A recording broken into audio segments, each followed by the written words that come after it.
પિતાના પરમ સાનિધ્યમાં આજે આપણે ગુરુ પૂર્ણિમાના પાવન પર્વના નિમિત્તે પધાર્યા છીએ.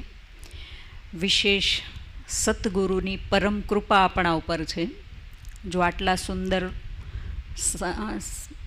સુંદર માહોલની અંદર, પવિત્ર વાતાવરણની અંદર અને એ સતગુરુના આશીર્વાદની વચ્ચે આપણે બેઠા છીએ, તો આજનો આ દિવસ ભારત વર્ષની અંદર ખૂબ જ શ્રદ્ધા, ભાવના, સમર્પણ અને ભક્તિભાવથી ઉજવવામાં આવે છે. કારણ કે આપણો ભારત દેશ એ ધર્મપ્રધાન દેશ છે. રોજ કોઈને કોઈ તહેવારને ઉજવવામાં આવે છે. દરેક ધર્મના લોકો કોઈને કોઈ તહેવાર ઉજવી રહ્યા છે. તો ભારત દેશના લોકોની અંદર જે ભાવના છે એ કદાચ બીજા કોઈ દેશોમાં નથી. એટલા માટે ભારતીય સંસ્કૃતિ એ વિશ્વ ઉત્થાનની સંસ્કૃતિ છે.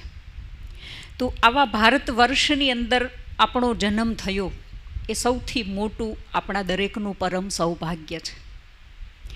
બીજું ભાગ્ય, આવી કલિયુગી દુનિયાની અંદર જ્યાં ચારે બાજુ લોકો વિષય વિકારોની અંદર અતિમાં પહોંચી ગયા, આજે લોકો ભગવાનને ખૂબ યાદ કરે છે, ભગવાનને પ્રાપ્ત કરવા માટે કેટલી તપસ્યાઓ કરે છે, પણ છતાંય એ પરમાત્માનું સાનિધ્ય એમને પ્રાપ્ત થયું નથી.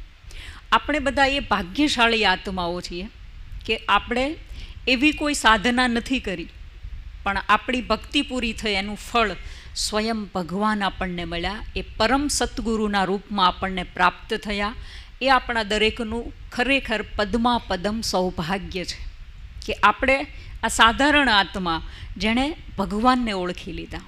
ઋષિ મુનિ સંત મહાત્માઓ એ પણ હજી ભગવાનને શોધી રહ્યા છે અને આપણે ભગવાનની પ્રાપ્તિ કરી લીધી, એને સતગુરુના રૂપમાં પ્રાપ્ત કર્યા.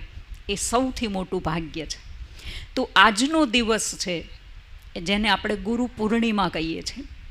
ગુરુ અને પૂર્ણિમા બે શબ્દ છે. ગુરુનો અર્થ થાય છે અંધકારમાંથી પ્રકાશ તરફ લઈ જનાર.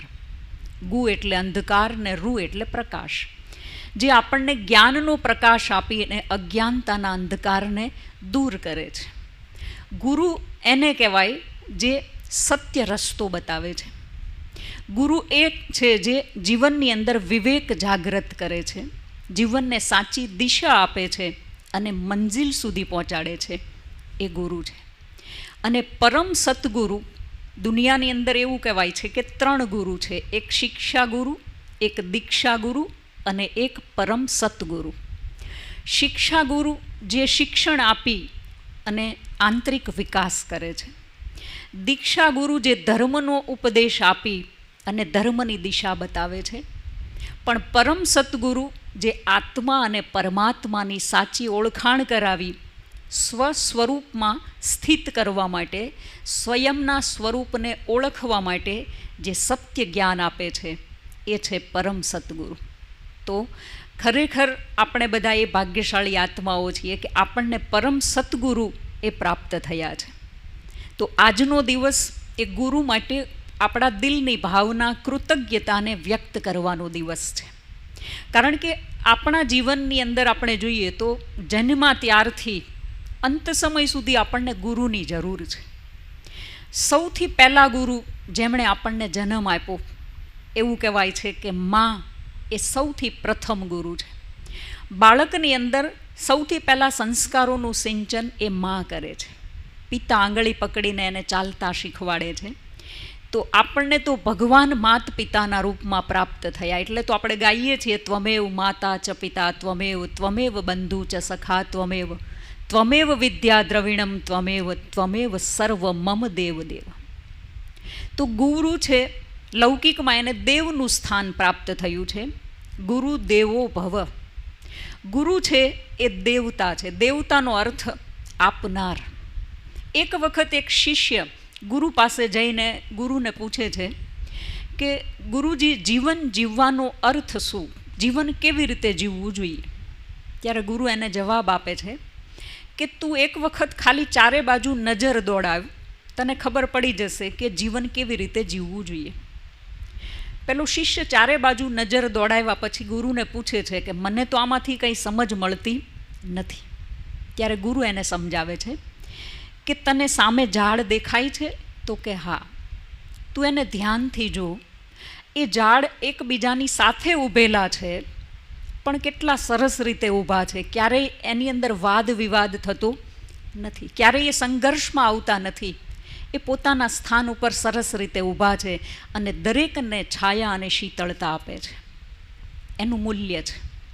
પછી ગુરુ એને સમજાવે છે કે સામે પહાડ દેખાય છે? તો કે હા. એ પહાડ છે એ વર્ષોથી સદીઓથી ઊભેલો છે અને એ સ્થિર છે. એ સદાયના માટે સ્થિર રહે છે, એની અંદર ક્યારેય હલચલ આવતી નથી. ત્રીજું ગુરુ બતાવે છે કે સામે એક નદીનું ઝરણું વહે છે, એ તને દેખાય છે? એટલે કે હા. તો એ સતત વહ્યા કરે છે અને વહેતા વહેતા અનેક લોકોની ક્ષુધાને તૃપ્ત કરે છે અને એનું કામ છે વહેવાનું. દરેકને એ શીતળતા આપે છે. હવે ગુરુને સમજાવે છે કે જે વસ્તુનું મૂલ્ય છે અને જેની પાસેથી કંઈક જાણવા મળે છે, શીખવા મળે છે, એ ગુરુ છે. એટલે દત્તાત્રેયે 24 ગુરુ કર્યા. બધાને ગુરુ તરીકે એણે સ્થાન આપ્યું. કેમ? જેની પાસેથી એને કંઈક જાણવા મળ્યું, શીખવા મળ્યું. કારણ કે દરેકમાં કંઈક મૂલ્ય તો છે અને એને એણે ગુરુ માન્યા. તો તુલસીદાસજીએ પોતાના પત્નીને ગુરુનું સ્થાન આપ્યું. કારણ કે તુલસીદાસજીએ પત્ની મોહમાં અંધ હતા અને એમના પત્ની એક જ એમને સંદેશ આપ્યો કે તમને મારામાં આટલો મોહ છે, એટલો પ્રેમ, એટલી લગન જો પરમાત્મા માટે હોય તો તમારો ઉદ્ધાર થઈ જાય. અને ત્યારથી એ તુલસીદાસજી સંત તુલસીદાસજી બની ગયા. તો કહેવાનો મતલબ એ છે કે દરેક પાસેથી આપણને કંઈક ને કંઈક જાણવા મળે છે, શીખવા મળે છે. પણ શીખવાની જ્યારે એક ઉત્કંઠા જાગે છે, લગન જાગે છે, એક નિષ્ઠા જાગે છે, ત્યારે આપણે સફળતાના શિખર સુધી પહોંચી શકીએ છીએ. તો પરમાત્મા જ્યારે આપણને સદગુરુના રૂપમાં પ્રાપ્ત થયા છે, ભગવાન નિરંતર આપણને સદજ્ઞાન, સદશિક્ષા આપી રહ્યા છે અને એને આપણે જીવનમાં ધારણ કરીશું. એ ધારણ કરીને આપણે જીવનમાં ચાલીશું તો ચોક્કસ આપણે પણ એ સફળતાને પ્રાપ્ત કરી લઈશું. તો આજના આ પાવન દિવસે આપ સર્વને દિલથી ગુરુ પૂર્ણિમાની ખૂબ ખૂબ બધાઈ, શુભકામના, મંગલ કામના. આપ આપના જીવનની અંદર સદાય પ્રગતિ કરો, ખુશ રહો અને પરમાત્માની યાદમાં સદાય મગન રહો, એવી શુભકામના સાથે હું આમંત્રિત કરું છું આપણા આદરણીય દીદીજીને, જે ગુરુનું સ્થાન આપણા માટે છે. કારણ કે નિરંતર સદાય જેમને અંદરથી એક ભાવના છે કે દરેક આત્માનું કલ્યાણ થાય, દરેક આત્મા ખૂબ આગળ વધે, એની ખૂબ પ્રગતિ થાય, એવી અંદરની એક શુભ ભાવના જેમની નિરંતર હોય છે. તો એ આપણને જે પણ શિક્ષાઓ અને આજ્ઞાઓ આપે છે એની અંદર આપણે એ આજ્ઞા સમજીને ચાલીશું તો આપણું પણ એમાં ખૂબ જ કલ્યાણ છે. તો હું આજે દીદીજીને અનુરોધ કરીશ કે એવી કોઈક શિક્ષા આજે અમને આપો કે જેનાથી અમે પણ અમારા જીવનની અંદર ખૂબ આગળ વધી શકીએ, પ્રગતિ કરી શકીએ. તો આજના દિવસના શુભ આશીષ આપણને આપશે આદરણીય દીદીજી. ઓમ શાંતિ.